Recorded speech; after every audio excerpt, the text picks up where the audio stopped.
When you study Scripture, you find many examples of believers who dared to trust God so completely that they lived courageously. They dared to be faithful to God and live boldly for Him. Hi, I'm Chris Montgomery, Senior Pastor at Fraser Church. Welcome to Fraser 365. Thank you for joining us as we examine some of the most faithful and courageous heroes of Scripture. We hope this study challenges you to live boldly for Christ today.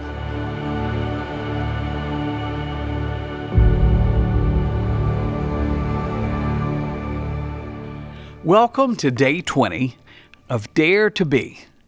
Today's devotion is titled Dedicating Samuel.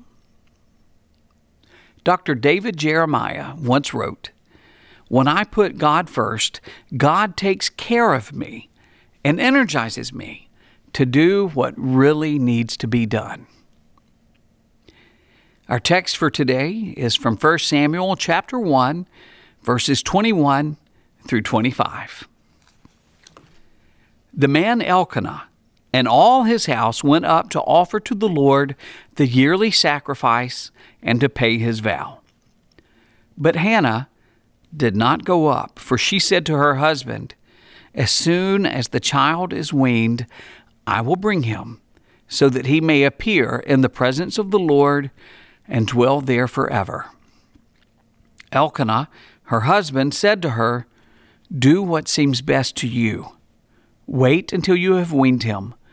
Only may the Lord establish His word." So the woman remained and nursed her son until she weaned him. And when she had weaned him, she took him up with her, along with a 3-year-old bull, an ephah of flour, and a skin of wine. And she brought him to the house of the Lord at Shiloh. And the child was young. Then they slaughtered the bull, and they brought the child to Eli. In 1 Samuel chapter 1, verse 21, we find Elkanah and his family worshiping God again. Eugene Peterson defines and describes Hannah's worship of God. In a world which God is the primary reality, worship is the primary activity. In worship, we cultivate attentiveness and responsiveness to God.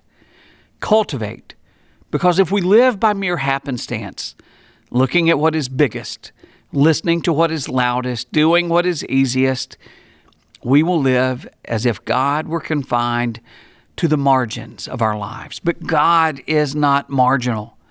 God is foundational and central. The person who lives as if God sits on a bench at the edges of life, waiting to be called on in emergencies, is out of touch with reality and so lives badly. Hannah is in touch with reality, and it is worship that keeps her in touch. The entire Hannah story is formed on a grounding in worship. 7 references to acts of worship establish this grounding. You can see chapter 1, verse 3, verse 7, verse 9, verse 15, verse 19, verse 21, and verse 24. And the worship continues. Worship is not something one does to get something, and once is got, can be discontinued. Worship is a way of life. Most scholars believe 3 years separate verses 20 and 21 of 1 Samuel chapter 1. In biblical times, this was the standard period for a child to be weaned. Elkanah continued his annual trips to Shiloh to worship God while Hannah prepared Samuel and herself for his dedication at the tabernacle. We are told that Elkanah had made a vow to God. That's in verse 21. Yet we do not know what this commitment involved. Hannah had not forgotten her vow to God and was busy raising Samuel for the commitment day. Hannah's primary task through Samuel's early years would involve nursing and weaning. She fed and nurtured this child God had given her, knowing she would soon return him to the Lord. In addition, she was tasked with weaning her child from his dependence on herself so that he could one day learn to put his total dependence upon God. Understandably, a considerable bond formed between Hannah and Samuel during these early years. Note Elkanah's response to Hannah's words, "Do what seems best to you. Wait until you have weaned him. Only may the Lord establish his word." That's verse 23.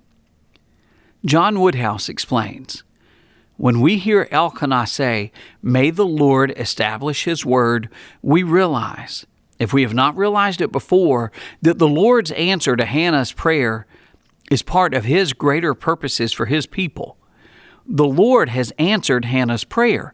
May he go on to bring his purposes to fulfillment. Elkanah was a man of remarkable insight. Perhaps he spoke more profoundly than he knew. Hannah and Elkanah bring their sacrifices to Shiloh to offer to the Lord. Rod Mattoon explains some possible foreshadowing behind their worship. The offering that is given is very generous. 3 bullocks. 3 may have been offered for each year of Samuel's life. Hannah brings the child to Eli, whose name means adopted by the Lord or foster son. His name comes from a Hebrew root word which means to rear the young. That is exactly what Eli is about to do with Samuel. Samuel's birth and dedication will be a profound turning point in Israel's history. Hannah's story will greatly impact the story of God's people, which impacts our story as well. Thus, when Hannah dared to be faithful to her vow, it caused a ripple effect down through the ages. May our faith in God cause the same. Some questions to consider. Why was sacrifice an essential part of worship in biblical times? What part does sacrifice play in our worship today? In what ways does Hannah's devotion to God and dedication to Samuel inspire you? Thanks for joining us. Have a great day.